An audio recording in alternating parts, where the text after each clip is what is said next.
हमें छोड़कर चला गया भाभी जी, हमेशा हमेशा के लिए। सुशील भैया,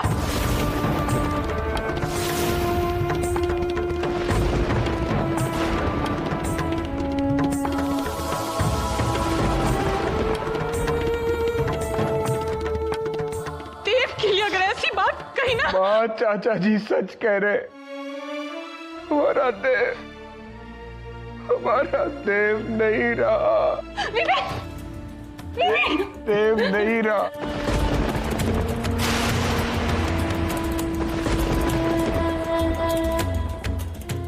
हमारा देव नहीं रहा। बस कीजिए भैया, बस कीजिए। ये क्या किया? दादी माँ, उन्हें कुछ नहीं हुआ है। दादी माँ, कुछ नहीं हुआ।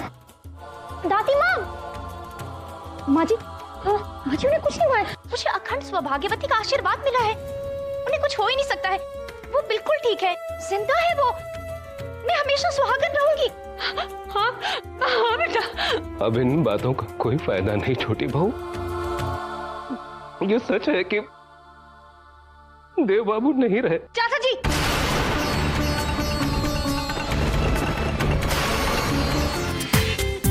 पूरा एपिसोड देखिए ZEE5 पर। क्षमा कीजिएगा चाचा जी, आपको ऐसी बात मजाक में भी नहीं करनी चाहिए। भाभी, वो आए हैं ना घर में। मैं जानती हूँ वो यहीं कहीं छुपे होंगे, लेकिन गए कहाँ हैं वो मैं जान। छोटी बहू, देवर जी तुम्हारे साथ क्यों नहीं आए? वो घर में नहीं है। बस भाभी, मैं जानती हूँ वो कहीं ना कहीं छुपे हैं, लेकिन आप गौरिया संभालो उसे, समझाओ ना छोटी बहू को। समझते हैं आप लोग क्यों नहीं है? अरे अगर छोटी बहू कह रही है कि देव ठीक है, सही सलामत है, तो आप सब लोग कौन होते हैं विरोध करने वाले? अरे पता नहीं कहां से किसने गलत खबर फैला दी है। क्या ये भी तो हो सकता है ना? विवेक बोलना, ये भी तो हो सकता है ना कि देव वहाँ कहीं कहीं घायल पड़ा हो। हाँ, हो सकता है ना? बोलना बेटा। आप तो राधिका के बोल मत बोलिए भाभी जी। सबूत दिया है अफसरों ने हमें।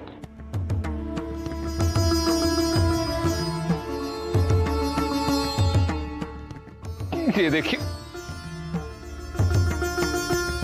रात भर सर्च टीम ने तलाशी अभियान जारी रखा, लेकिन हमारे देव बाबू का कहीं पता नहीं लगा। आखिर में उन्हें ये देव बाबू के ये कपड़ों के कुछ टुकड़े मिले। इसी आधार पर वो लोग इस निष्कर्ष पर पहुंचे कि शायद देव बाबू के शरीर को जंगली जानवर खींच कर ले गए होंगे। कौन से सबूत की बात कर रहे हैं? कौन से सबूत? हाँ? क्या है सबूत? दिखाइए मुझे। देखो,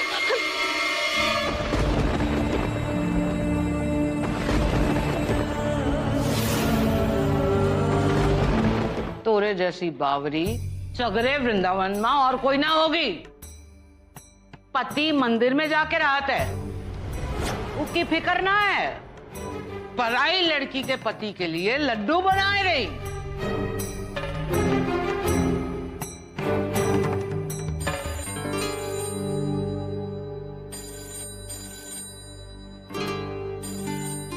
अब फोन उठाएगी बहुरिया? ये काम भी मौका ही करना है का?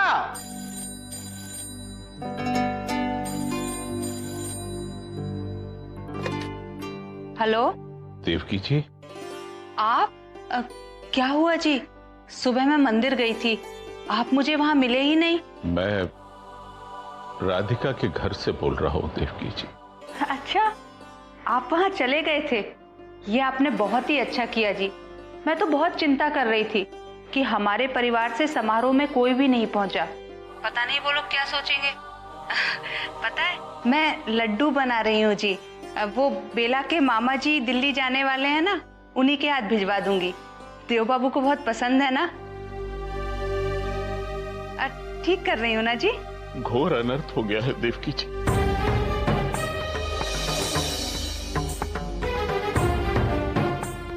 क्या हुआ है जी? हमारी राधिका के सर पर दुखों का पहाड़ टूट पड़ा। दामाद बाबू की एक दुर्घटना में मृत्यु हो गई।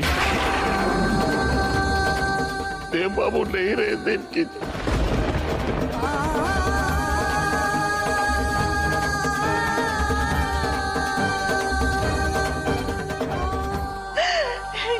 ये आप क्या कह रहे हैं जी?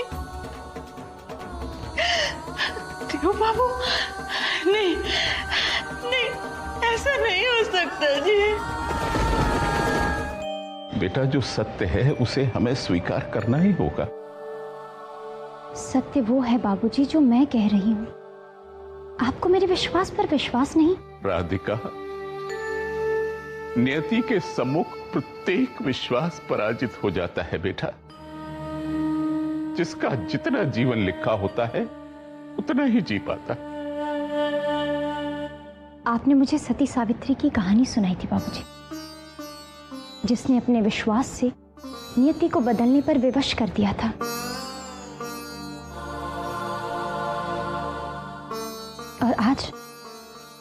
और आज मुझे आप नियति के आगे हार मानने के लिए कह रहे हैं। अगर यमराज स्वयं आकर मुझसे कहे कि मेरे पति जीवित नहीं है, तो भी मैं उनकी बात का विश्वास नहीं करूंगी। बेटा, इस बात का प्रमाण है देव बाबू के ये रक्त रंजित कपड़े। वो हमें सदा के लिए छोड़कर चले गए।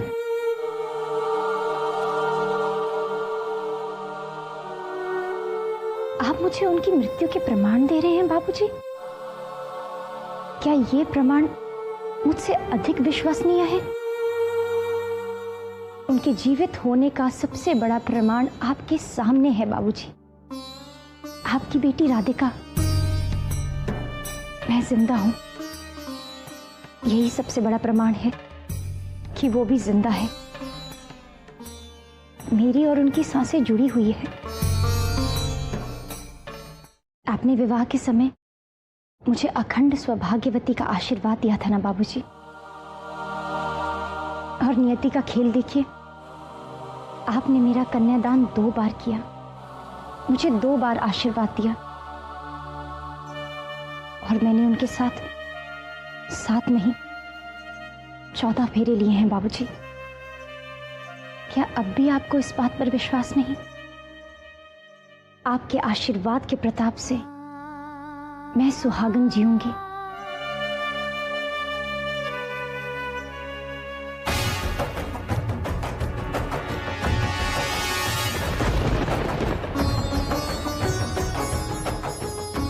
जीवित इंसान की तस्वीर पर माला नहीं रखी जाती।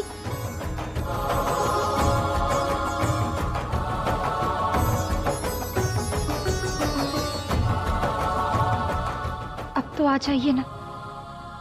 देखिए, आपको मृत साबित करने पर सब लोग तुले हुए हैं। ये लोग तब तक विश्वास नहीं करेंगे जब तक आप उनके सामने नहीं आ जाएंगे। जल्दी आ जाइए ना, जल्दी आ जाइए।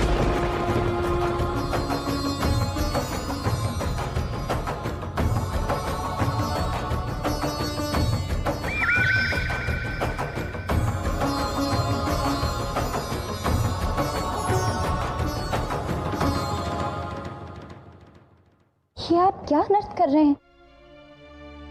मैं आपसे विनती करती हूँ, आप सब लोग यहाँ से चले जाएं। लगता है पति की मौत की खबर सुनकर बाहर आ गई है बेचारी। आंसू का बहना बहुत जरूरी होता है। अगर ये रोई नहीं ना और ऐसे ही देव बाबू की तस्वीर सीने से लगाए रही तो पता नहीं भगवान को ये भी ना प्यारी हो जाए। माँ, आप समारोह में क्यों नहीं आई?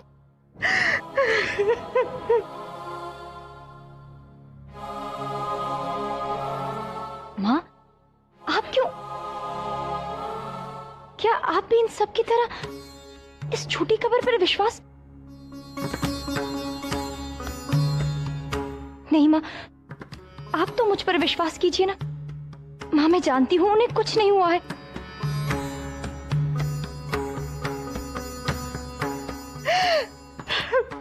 बिटिया, दुर्भाग्य कभी कहकर नहीं आता बिटिया। अब जो हो गया है सो। माँ अगर आप भी मुझे यही समझाने आई हैं तो मैं आपकी बात नहीं सुनूंगी। मैं आपका खाना लगवा रही हूँ, खा लीजिएगा।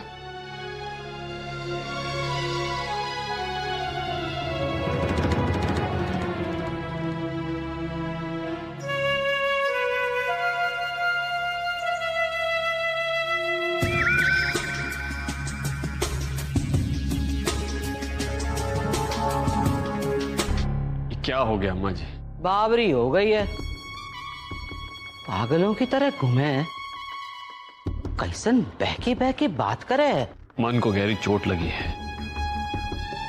मन बड़ा भारी भारी हो गया,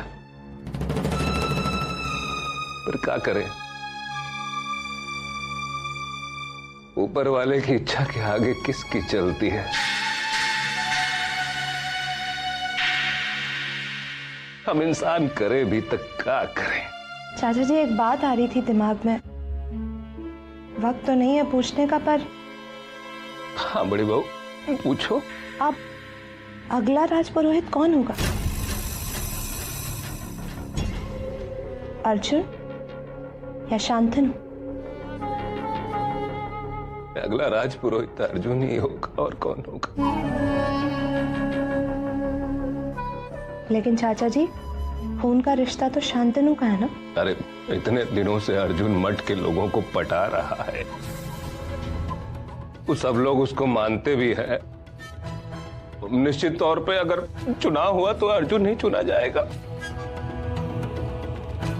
नियति का खेल भी देखो, देव के दादाजी ने अर्जुन के दादाजी का अधिकार छीना था, तो इतने वर्षों बाद हमको हमारा हक मिल रहा है।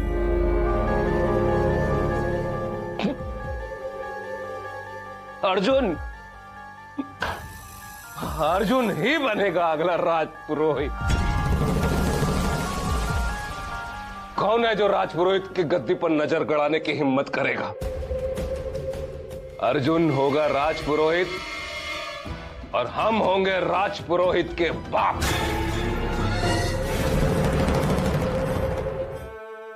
दादी माँ चाय पी लीजिए ना, आपकी दवा खाने का समय हो गया है।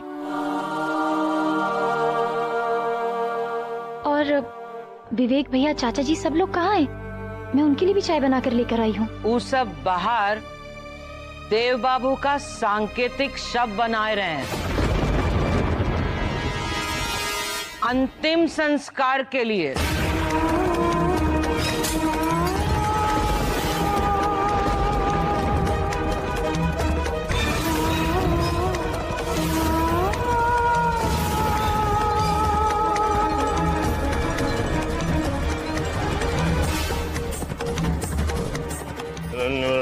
हृदयाय नमः। ओम हरिं शिरसे।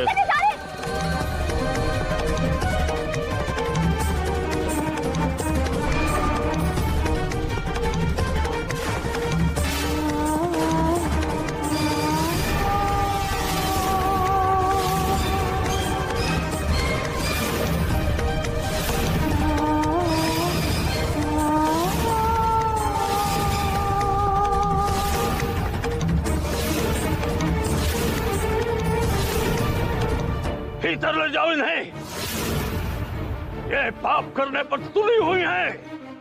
पाप मैं नहीं, पाप आप लोग कर रहे हैं। एक जीवित इंसान का अंतिम संस्कार कर रहे हैं।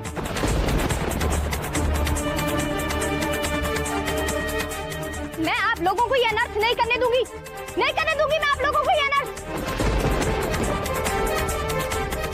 जाइए यहाँ से, उनका अंतिम संस्कार नहीं हो सकता है। चले जाइए सब के सब। बहुरिया को अंदर ले चलो, तमाशा करेगी, धर्म भ्रष्ट करेगी। मैं आप लोगों को ये अनर्थ नहीं करने दूंगी, नहीं करने दूंगी मैं आपको। बेटा नहीं, माँ मेरी बात पर विश्वास कीजिए। सुनो बेटा, सब गलत हो रहा है, वो जीवित है।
आइए अब इसको यहाँ पर रखिए।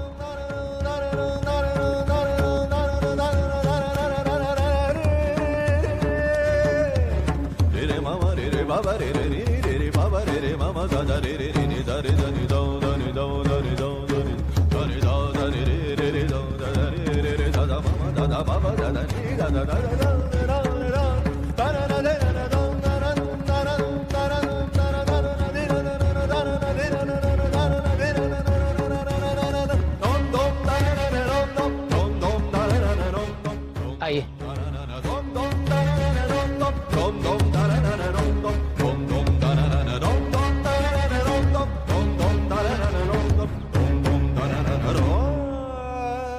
ठहरिए।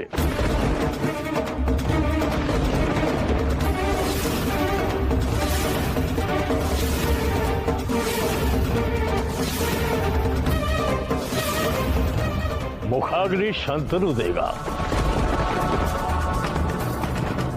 क्योंकि राज पुरोहित से रक्त संबंध केवल इसी का है।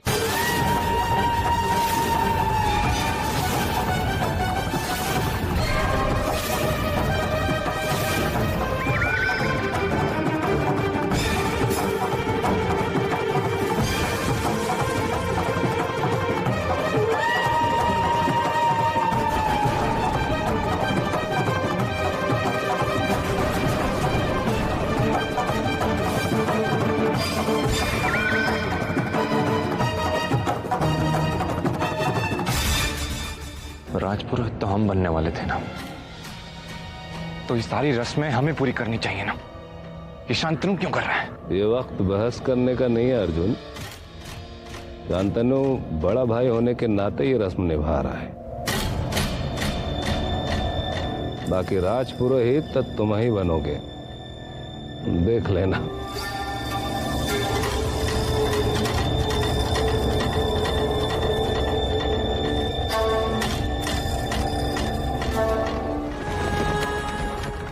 बहुरिया, बहुरिया का कर रही है? अम्मा जी वो राधिका का करे रही है बहुरिया? अरे जब उनकी अपनी सास ने उसको बंद करने के लिए मान लिया है, तो तू काहे ममता जता रही है? धर्म भ्रष्ट करेगी, ये बाहर आई तो अपशुगन होवे गो अपशुगन। चल चल यहाँ से बहुरिया, चल। कान्हा, आज तक आपने मेरी बहुत सारी परीक्षाएं ली हैं, लेकिन आज एक भक्त आपकी परीक्षा लेना चाहता है। कान्हा, कान्हा कुछ भी करो, लेकिन ये अंतिम संस्कार मत होने दो। ये अंतिम संस्कार रोक दीजिए ये अंतिम संस्कार। कान्हा, आप सब यहाँ फिर से? छोटी बहू, जानती हो सब क्या कह रहे हैं? घनघोर बारिश हुई, दाह संस्कार हो ही नहीं पाया। कृष्णाय गोविंदाय गोपी जन वल्लभाय। पूजा खंडित हो गई। उस सांकेतिक शव को जमुना जी में बहाना पड़ा। देखा माँ, देखा आपने? उनका अंतिम संस्कार नहीं हुआ, क्योंकि मेरे कान्हा जानते हैं, वो जानते हैं कि मेरे पति जिंदा है। देखा आप सब लोगों ने? अब तो आपको मेरी बात पर विश्वास हुआ ना? मैं जाकर अपने कान्हा को धन्यवाद देती हूँ।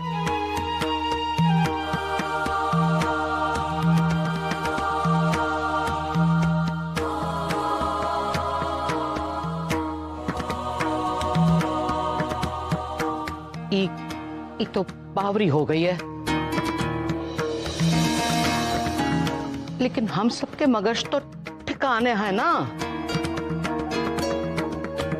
महन जी, आप तो धर्म के रक्षक हैं, अब आप ही बताइए अब क्या करे का है? हमने क्षमा प्रार्थना करके सांकेतिक शव को यमुना में प्रवाहित कर दिया है। विष्णु क्षेत्र में स्वर्ग की प्राप्ति के लिए शस्त्र नामक यज्ञ को कराने लगे।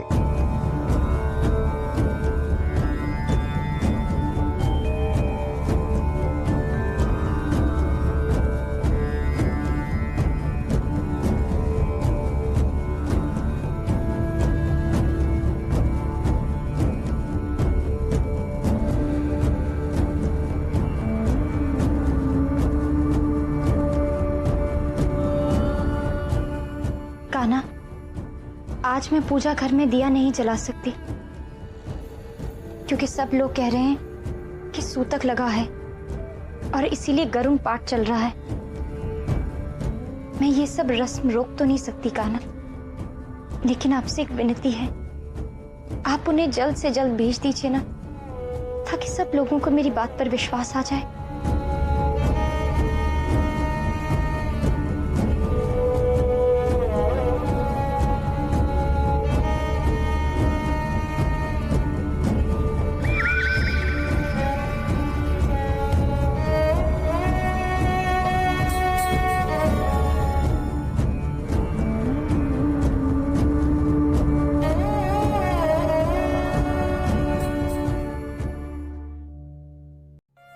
विवेक भैया, मैं सोच रही थी क्यों ना हम एक बार मथुरा के अस्पतालों में पूछवा दें। खाई के नीचे से एक रास्ता उस तरफ भी जाता है ना, तो शायद किसी ने उन्हें वहां पहुंचवा दिया हो। एक बार आप फोन करके पूछिए ना।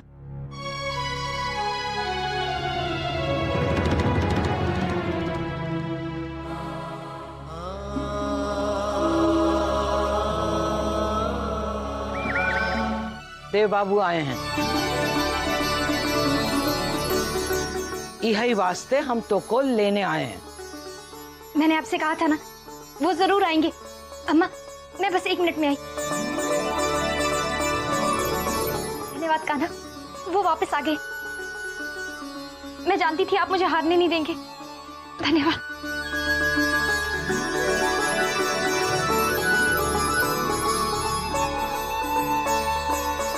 श्राद्ध और पिंडदान की व्यवस्था की जाए।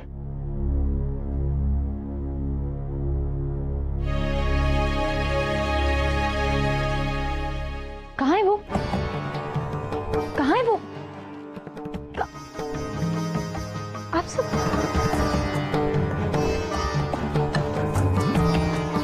अम्मा, कहाँ है वो? कौन? देव बाबू ना आए हैं और ना कभी आवेंगे। जो एक बार दुनिया छोड़कर जावत है, वो लौट कर वापस ना आवत है। ये अब क्या? हम तो को यहाँ तोरे सुहाग की सारी निशानियां मिटावे के लिए लाए।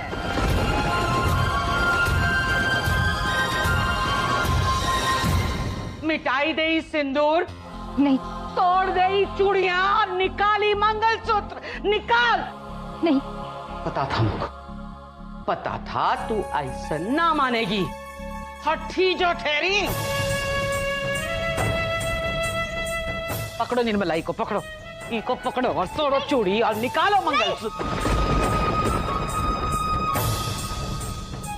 एक सुहाग से उसकी सुहाग की निशानियां छीनना पाप है। मैं आपको ये नहीं करने दूंगी। छोड़िए मुझे, मैंने कहा छोड़िए। माँ इन्हें समझाइए।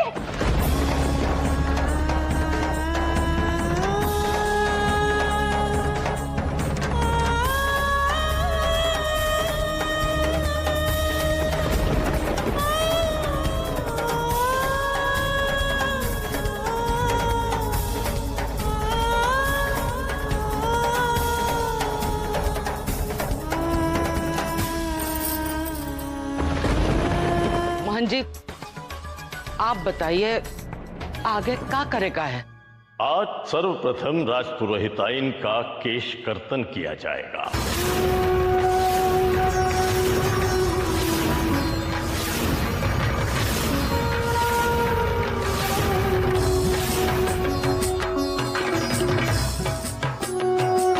वैधव्य के पहले 7 वर्ष इन्हें केश विहीन रहकर बिताने होंगे। अब यही रिवाज है तो निभाना तो पड़ेगा।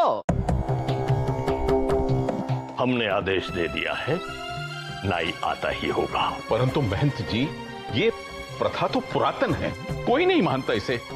फिर आप क्यों? लल्ला, दूजे परिवार के धर्म में टांग ना लड़ा। ये राजपुरोहित परिवार की प्रथा है, करन देव को।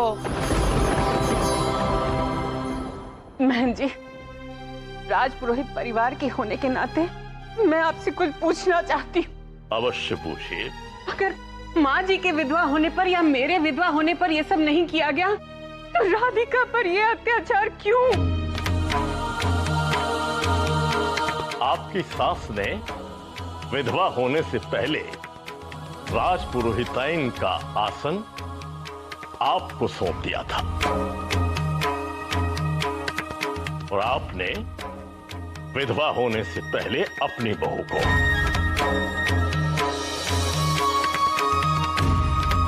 परंतु राधिका राजपुरोहिताइन के पद पर आसीन रहते हुए विधवा हुई हैं, इसलिए ये कर्मकांड उनके लिए नितांत आवश्यक है। लेकिन महंत जी, राधिका की उम्र भी तो देखिए। क्या इसकी उम्र है ये सब? नहीं। अभी मां उम्र का सवाल कहां से आ गए हो? विधवा चाहे जवान हो चाहे बूढ़ी, विधवा ही कहलाएगी।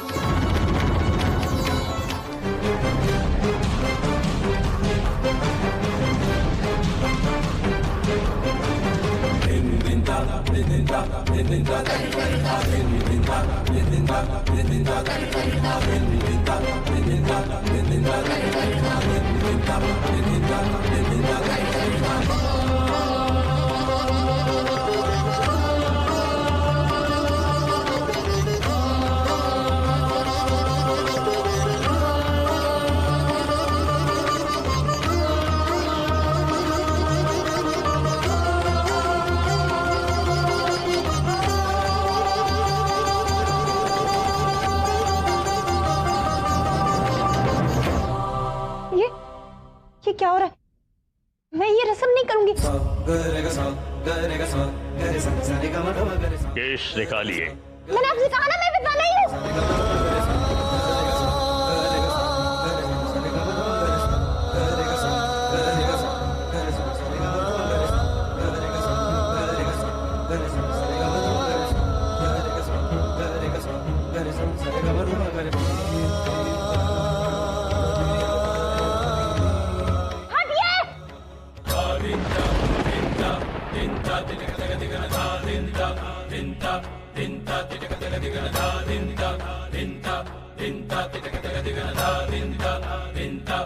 कोई भी मेरे सामने नहीं आएगा, कोई भी नहीं आएगा।